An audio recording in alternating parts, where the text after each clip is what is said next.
Today we will show you how to use your cardboard device. Step 1. Open up the first flap of your cardboard device. Step 2. Open up the two side flaps of your cardboard device and make the matching Velcro sides touch.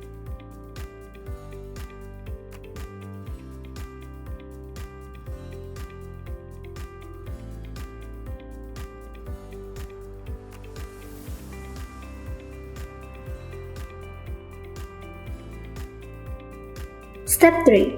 Place your phone in between the lens and make sure to Velcro it nice and snug. Any 4 to 6 inch phone should fit perfectly in here.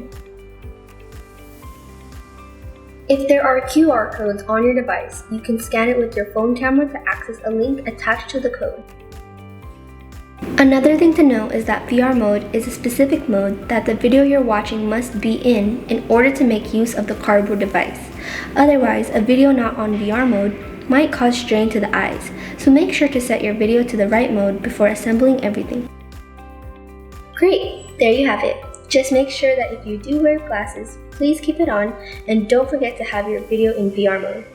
Now you're all ready to start using your cardboard device. Have fun and thank you for watching.